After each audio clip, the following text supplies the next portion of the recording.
Дали Бангаранга е триумф или позор за България? Из публикация на Григор Лилов. Ако не успехът няма родители освен един, то успехът винаги плоди много негови бащи и майки. Ще изложа анализа по точки, за да е ясно дори и на идиота какво се случи. Точка номер 1. Триумфът на Дара е личен. Разбира се, песента и постановката са колективно дело. За този продукт победата стоят десетки творци, стоят спонсори, но той щеше да е невъзможен без Дара. Точка номер 2. Позорът е за България, защото държавата ни даде нито един лев, нито една стотинка, нито един долар и нито един евроцент за тази победа. Факт неоспорим. Тази срамотна история дори е повод за гордост и себеизтъкване. Ето ви един цитат за мутринско държавното ни управление в България. БНТ не даде нито стотинка за това, което си е майсторлък. Нали така? Знаете ли, чии са тези думи? На Емил Кошлуков. Съвсем доскоро бос на Българска национална телевизия. Точка номер 3. За сега ще спестят долната история, защо на времето Елица и Стунджи не можаха да грабнат с песента "Вода" Евровизията, защо Кристиян спечели второ място, защо БНТ спестяваше години наред участието си в този конкурс и как и защо сега се включи и защо държавата беше безучастна и бездейна също години наред. Българският бизнес, който иначе може да спечели много от този маркетингов продукт Дара, също се въздържа от финансиране. Менталитетът "тук има едни пари, да си ги вземем всичките", са причината родните постижения да са нещо като чудо или ако се случват, в мнозинството си да са неродни. Точка номер 4. Ако не знаете, марката Бангаранга е подадена за регистрация в неделя от българи чрез български адвокати. И не от БНТ, не от Дара, не от продуцента й, Virginia Records, не от лице, за което се твърди, че е свързано с хазарта, с гейминг. Май заявителите и адвокат, някоя Ралица Заякова Крушкова. На веришката на свързаните лица изкачат едри родни бизнесмени, един белгиец, лице чрез Агрополихим с олигарсите Арабаджиеви, чрез ЖП-то с олигарха Васил Бошков Черепа, един Огнян Герджиков син и дори един Константин Асен Сахония Кобурго Гота Гомес Асебо от Испания. Отново България произведе световен хит на принципа "тук изкочиха едни пари, да си ги вземем". Позор! Позор! Точка номер 5. Ако неуспехът няма родители, освен един, то успехът винаги плоди много негови бащи и майки. Отвратен съм колко имена решиха да се намажат на филията Дара. Пиша филията, защото в техните разбирания, в техния емоционално-интелектуален свят, филията и маслото върху нея са аргументите, критериите, какво ще изядат те, какво ще получат, а не с какво допринесоха. Първите филияджии бяха родните политици, бих казал безродните. Не си спомням който и да е от тях да е подкрепил поне с една дума Дара, включително и в трудните моменти на хейтерство срещу нея. До вчера тя въобще не съществуваше за тях. За моя изненада и маса родни знаменитости опитаха да се пришият към успеха, без да заслужават това. В България единствените, според мен, които са за похвали, са двама. Първата е Саня Армотлиева и нейната Virginia Records, които са родните продуценти на Дара. Вторият е Павлинка Тодорова от училището по изкуствата във Варна. Нейното име въобще не чух в еуфорията и десетките, ако не и стотици имена, които искаха да се прилепят към славата.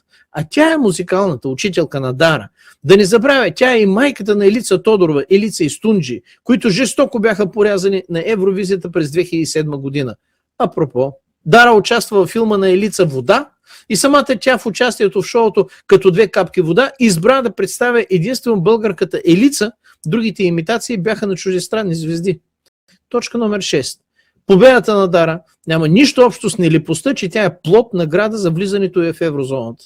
От националните журита по 12 точки получихме от Австралия, пределно далеч на планетата от Европа, от малки държави Дания, което не е приела еврото, Литва, Малта. По 10 точки ни дадоха Англия и Армения, които не са членки дори на Европейския съюз, Полша, която не е приела еврото, и Кипър. Сред тези държави нито една не е от влиятелните членове на Европейския съюз и еврозоната. При зрителския вод картината е същата. 12 точки от Австралия, Англия, Армения, Израел и сектор останалия свят. Нито една от тези държави не е в Европейския съюз. И 12 точки от Австрия, Белгия, Литва, Люксембург, а не от стълбовете на съюза. Точка номер 7. Хейтерите да замълчат. Бангаранга е културен световен феномен. Не се смейте. И ние от днес както ще се помислят мнозина. От 1991 година е. Бангаранг е култова реплика. Тя е бойният вик на героите от един филм на добрите от един свят, забравили доброто и детството, които се завръщат в миналото си в борбата срещу лошите. Тя е в фентазито Хук с 5 номинации за Оскар, включително с участието на холивудските звезди Джастин Хофман, Джулия Робъртс, Робин Уилямс. Филмът е на великия режисьор Стивън Спилбърг. Прекрасният саундтрак е дело на легендарния композитор Джон Уилямс. В лентата се появява дори рок и поп звездата Фил Колинс. Ще отбележа, че продукцията е неглижирана от журито на Оскарите, дори по-оплюта от критиците, но жени невероятен успех сред зрителите. $300 милиона приходи, огромна сума за онова време, за 1991 година, умножете го по 25 на днешни. Точка номер 8. И пак хейтерите да замълчат. Бангаранг и втори път се превръща в световен културен феномен. 2 десетилетия по-късно, през 2011 година, този боен вик Бангаранг създава електронния хит Бангаранг на DJ Skrillex с вокала на рапърката Сира. Той не крие, че идеята му е почерпена от филма. Никога да не порастваш и да запазиш бунтарското поведение на изгубените момчета. Хитът е с милиард гледания в YouTube. Не милион, милиард. Точка номер 9. Пиарът беше на високо равнище. Дори злостното хейтърство и нападки срещу Дара и песента той успя да обърне в предимство. Защото още в края на зимата и началото на пролета Дара и песента станаха обекти на публикации в социалните мрежи в чужбина. Как България оплюва собствения си представител и неговата песен. И това естествено породи интерес. Аджеба, коя ли е тази певица и какво пее? Както се знае, няма лоша реклама. Дори хейтърството те прави известен. Точка номер 10.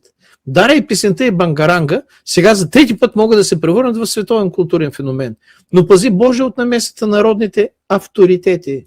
Радвам се, че чуждестранните творци и участници в спектакъла Дара заложиха на победата, както и аз в онзи мой анализ в разгара на зимата за критериите за лидери, оценката, която се потвърди. Цитат.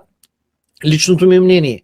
Заради посочените критерии Дара има най-големите шансове. Край на цитата. Радвам се, че бракуваха песента, с която спечели националната селекция и онази хореография, за която тогава посочих, че с тях Дара няма шансове, освен някъде по дъното на класацията в Евровизията. Както разбирам, за по-нататъчната кариера на Дара, за завоюването на статус на световна звезда, отново ще се погрижат от чужбина. Горещо прегръщам тази идея. За съжаление знам, че у нас ще продължи да се прави и невъзможното, за да не може нашето момиче да се превърне в общопланетния хит Дара. Точка номер 11. В тази връзка версията на Бангаранга вече има на японски, китайски, испански, италиански и други езици. Дори на латински, като църковно пеене. Точка номер 12. До година предстои Евровизията в София. Тръпки ме побиват. От родната простотия и от корупционерство. Още 3 града вече кандидатстват за домакини на принципа морето е до колене и от Витоша по-високо нема. Варна, Пловдив, Бургас. Но нито един от тях не разполага с материалната база според изискванията, които са поставени в зала за поне 10 000 зрители. И технически много съвършенна. Като започнем от критериите за осветление и светлинни ефекти, преминем през характеристиките на сцената, подвижност, включително на отделни нейни части, бързо преобразуване и така нататък. И стигнем до инфраструктурата. Зали за репетиции, помощни помещения, голям прес-център, обширен паркинг, удобни транспортни връзки и така нататък. Само в Китай могат да построят подобна зала за по-малко от година време. У нас е абсурд. Аз мисля, че Китай ще го направи за 1 месец, не за 1 година. Точка номер 13. Дори единствената зала Арена 8888 в столицата не покрива всички критерии. Арена 4 София има капацитет от само 12 373 седящи места, като 3500 от тях са на подвижни трибуни и при нужда могат да се слагат или махат. Въобще не съм изненадан.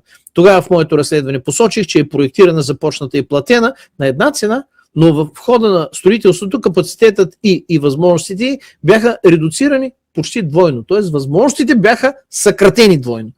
Обаче цената въобще не беше пипната, дори порасна. От 90 милиона на невероятните 110 милиона. А сега се чудим, ще стигне ли тази зала или не? Точка номер 14. Най-сетне ще напомня и на хвалящия се Бойко Борисов не само тази злоупотреба с обществени средства. Той заяви, цитат: ако не ви бях построил залите, къде щяхте да правите Евровизия? Ако не ви бях построил залите, къде ще правите Евровизия?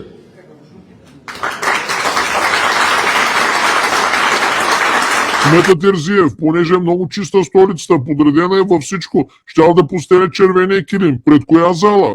Когато аз станах кмет, нямаше нито една зала в София да работи, университета беше приватизирана майката на Пеевски, правих арената 4 осмици, правих Христо Ботев, правих фестивална, правих триадица, само да постилат червени килими където си искат.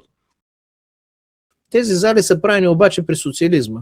И дори арената е започната при кабинета Станишев, тогава е изключен договорът, направена е първата копка и е стартирало нейното строителство. Точка номер 15. Центърът на Уинер Штат Хале, зала Д, в която се проведе Евровизия във Виена, е с общ максимален капацитет от 16 000 места.